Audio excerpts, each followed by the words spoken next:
परिवार में किसके पास सत्ता होगी, किसके नाम पर परिवार का नाम का निर्धारण होगा अर्थात सरनेम का निर्धारण होगा, किसके वंश पर वंश का निर्धारण होगा। आज की कक्षा में हम यही देखेंगे। हेलो स्टूडेंट्स, आज हम पढ़ने वाले हैं परिवार का वर्गीकरण। तो परिवार का वर्गीकरण, पिछली कक्षा में हमने संक्षिप्त रूप से परिवार का वर्गीकरण देखा। आज हम परिवार का वर्गीकरण विस्तार से देखेंगे। परिवार का वर्गीकरण जिसमें हमने साधारण रूप से परिवार को जिस रूप में देखा है वह देखा है हमने सत्ता के आधार पर। तो इसमें हम सबसे प्रथम आज पढ़ेंगे सत्ता के आधार पर परिवार का वर्गीकरण।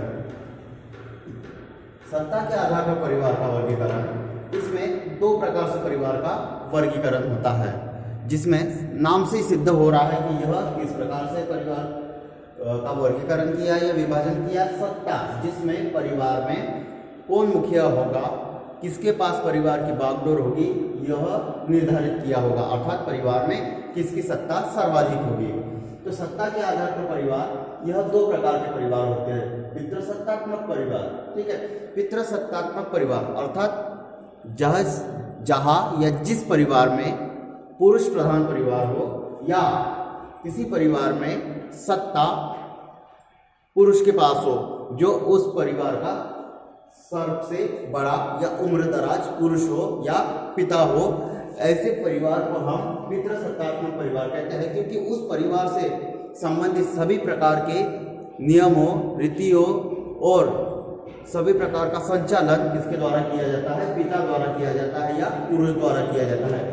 यहाँ इस परिवार को हम पितृसत्तात्मक परिवार कहेंगे। पिता की मृत्यु के पश्चात अर्थात मुखिया की मृत्यु के पश्चात उस परिवार का जो सबसे बड़ा बुजुर्ग होगा या सबसे बड़ा पुरुष होगा, उस पुरुष के पास यह सत्ता स्थानांतरित हो जाएंगी या हस्तांतरित हो जाएगी। अब ये तो था पितृसत्तात्मक परिवार, सत्ता के आधार पर परिवार में। अब हम देखते हैं सत्ता के आधार पर परिवार में मातृसत्तात्मक परिवार। नाम से ही सिद्ध होता है कि कैसा परिवार, जहां पर सत्ता स्त्री के हाथ में हो, परिवार की उम्रदराज या सबसे अधिक उम्र की महिला। यदि ऐसी महिला के पास परिवार की सत्ता हो, बागडोर हो, परिवार से संबंधित सभी निर्णयों को वह क्रियान्वित करती है, सभी निर्णयों को वह लागू करती है, परिवार के सभी सदस्य उसके आदेशों का पालन करते हैं, ऐसे परिवार को हम कहते हैं मातृसत्तात्मक परिवार। अर्थात परिवार में सत्ता स्त्री के पास होगी। कौन सी स्त्री? परिवार की सबसे उम्रदराज स्त्री। उस स्त्री की मृत्यु के पश्चात उस परिवार की जो दूसरी उम्रदराज स्त्री है, उस स्त्री के पश्चात की उस स्त्री के पास सत्ता का स्थानांतरण हो जाएगा या वह उस सत्ता को चलाए रखेगी, वह उस परिवार की स्वामिनी होगी। उसके पश्चात हम परिवार को देखते हैं। तो परिवार का वर्गीकरण जो हमने किया है, उसमें जो दूसरा वर्गीकरण है वह है निवास के आधार पर। नाम से सिद्ध होता है निवास, अर्थात जहां पर हम रहते हैं, इस आधार पर परिवार का विभाजन, या जिस स्थान पर हम रहते हैं उस स्थान पर परिवार का, उस स्थान के आधार पर परिवार का वर्गीकरण या विभाजन। तो यह तीन प्रकार से होता है, पितृस्थानीय, मातृस्थानीय और नवस्थानीय। तो सबसे पहले हम देखते हैं पितृस्थानीय।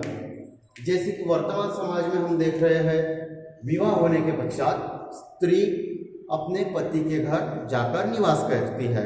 तो यह जो प्रथा प्रचलित है यह है पितृस्थानीय, जिसमें पति के साथ पत्नी अपने पति के घर में रहती है, अर्थात वर वधु को लेकर आता है विवाह के बाद, वधु को ब्याह कर वर कहा लेकर आता है अपने घर में और वह वहां रहने लग जाते हैं। ऐसे विवाह को हम कहते हैं पितृस्थानीय परिवार, जैसे आज जो परिवार प्रचलित है वह। फिर उसके पश्चात मातृस्थानीय परिवार। मातृस्थानीय परिवार पितृस्थानीय परिवार से बिल्कुल उल्टा है। इसे हम साधारण भाषा में अगर क्षेत्रीय भाषा की बात करें तो हम घर दामाद या घर जवाई जो कहते हैं, यह है मातृस्थानीय परिवार। मातृस्थानीय परिवार में क्या होता है कि जब विवाह होता है तो वधु वर के घर न जाकर वर को अपने मायके में बुलाती है और वर वधु के ही मायके में आकर रहने लगता है, अपने अर्थात अपने ससुराल में आकर रहने लगता है। ऐसे परिवार को हम क्या कहते हैं? मातृस्थानीय परिवार।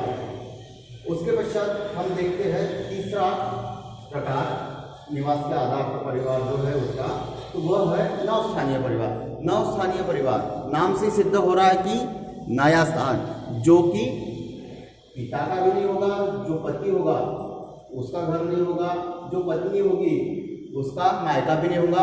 ये क्या करेंगे? पति पत्नी शादी होने के बाद अब तो अपने माता पिता के घर को छोड़कर दोनों किसी अलग स्थान पे रहने के लिए चले जाएंगे। ऐसे स्थान को हम क्या करते हैं? कहते हैं नवस्थानीय परिवार। वर्तमान समाज में यह परिवार हमें कहाँ देखने को मिलता है?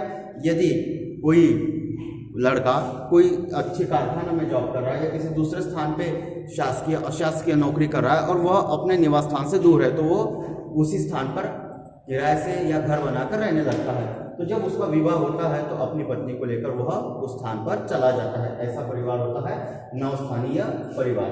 अब ये तो हो गए निवास के आधार पर परिवार। अब हम देखते हैं वंश के आधार पर परिवार। वंश के आधार पर जो परिवार है यह 4 प्रकार के होते हैं, जिसमें वंश का निर्धारण किससे होता है? यह निश्चित किया जाता है पिता से, माता से, या दोनों में से किसी एक से, या दोनों के सम्मिलित नाम से।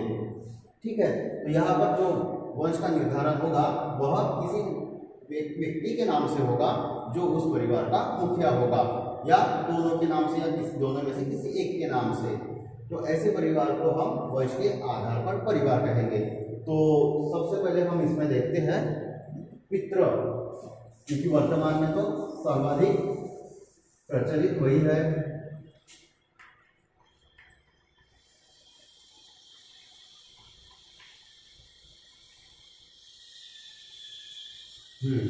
तो पितृवंशीय परिवार। पितृवंशीय परिवार ऐसा परिवार जहां पर वंश का निर्धारण किससे होगा?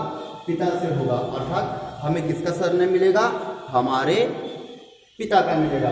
पति पत्नी स्त्री पुरुष का विवाह होगा, पति पत्नी बन गए, विवाह के पश्चात फिर उनसे जो संतान प्राप्त होगी या उनसे जो संतान होगी उस संतान का नाम या उस संतान का जो सरनेम रहेगा उस संतान के नाम के साथ जो उपनाम जोड़ा जाएगा वह किसका होगा? पिता का होगा, जिसे हम कहते हैं पितृवंशीय परिवार। जैसे वर्तमान में प्रचलित है, हमारे साथ हमारे जो सरनेम को जोड़ा जाता है वह हमारे पिता का सरनेम होता है। ऐसे परिवार को हम क्या कहते हैं? पितृवंशीय परिवार। फिर उसके पश्चात वंश के आधार पर परिवार में हम दूसरा रूप देखते हैं मातृवंशीय परिवार। यह बिल्कुल पितृवंशीय परिवार से उल्टा होता है। यहाँ क्या होगा? यहाँ पर परिवार में किसका नाम होगा प्रमुख? सरनेम किसका होगा? उपनाम किसका होगा? माता का होगा। जिस परिवार में संतानों का वंश निर्धारण माता के सरनेम या उपनाम के आधार पर होता है, ऐसे परिवार को हम क्या कहते हैं? मातृवंशीय परिवार। जहाँ पर सरनेम किसका होगा? माता के पक्ष का सरनेम होगा। फिर उसके मतलब हमारी माता का विवाह के पहले जो सरनेम था वही सरनेम हमारे पिता का भी होगा और वही सरनेम हमारा भी होगा। ये तो था पितृवंशीय मातृवंशीय। अब हम देखते हैं एक पक्षीय। ठीक है, इसमें सीधा और स्पष्ट दिख रहा है एक। यहाँ पर क्या होगा? पिता का भी नाम नहीं होगा, माता का भी नाम नहीं होगा। यहाँ पर निश्चित किया जाएगा बिल्कुल क्या नाम रखना है क्या नहीं, और वह एक पक्ष निश्चित होगा और उस एक पक्ष के आधार पर क्या होगा? हमारे सरनेम का नाम होगा। जहाँ पर क्या होगा कि जो वंशावली होगी, वंशावली में स्त्री या पुरुष अर्थात हमारे पिता या माता, इन दोनों में से किसी एक का नाम होगा, दोनों में से किसी एक का हमारा सरनेम होगा। ऐसे परिवार को हम क्या कहेंगे? हमारा एक पक्षीय परिवार। अब एक पक्षीय परिवार में एक विशेषता आ गई। वह विशेषता कौन सी? कि एक तो हमारा नाम हमारी माता के आधार सरनेम के या उपनाम के आधार पर भी होगा, हो सकता है, या फिर हमारे पिता के सरनेम या उपनेम के या उपनाम के आधार पर भी हो सकता है। ठीक है, ऐसे परिवार को हम क्या कहते हैं? एक पक्षीय परिवार। ये दोनों परिवार भी एक पक्षीय परिवार में आए जाएंगे। फिर उसके पश्चात उभय पक्षीय परिवार। उभय पक्षीय, उभय मतलब जहां पर दोनों विशेषताएं हो, जहां पर उपनाम किसका हो या वंश का निर्धारण किसके आधार पर हो? हमारे पिता के नाम पर भी हो, और साथ ही साथ हमारे नाम में हमारा उपनाम किसका भी जुड़ा होगा? हमारी माता का भी। तो ऐसे परिवार को हम क्या कहेंगे? उभय पक्षीय परिवार। ठीक है, तो उभय पक्षीय परिवार हमें अधिकतर फिल्म सिटी में देखने को मिलते हैं, बॉलीवुड्स में देखने को मिलते हैं, जहाँ पर उनके संतानों के नाम माता और पिता के उपनाम के साथ जोड़े जाते हैं। ठीक है, संतान का नाम होता है, फिर उसके पीछे पिता का नाम, उसके पीछे माता का नाम, या फिर होगा कि संतान का नाम, उसके पीछे माता का नाम, उसके पीछे पिता का नाम। तो आज हमने जो विवाह का वर्गीकरण देखा है, इसमें हमने विवाह के 3 प्रकार देखे हैं। कौन से? जो या फिर विवाह का जो वर्गीकरण देखा है वो 3 आधार पर देखा है, सत्ता के आधार पर, निवास के आधार पर और वंश के आधार पर। इसके आगे के वर्गीकरण को या प्रकारों को हम अगली कक्षा में देखेंगे।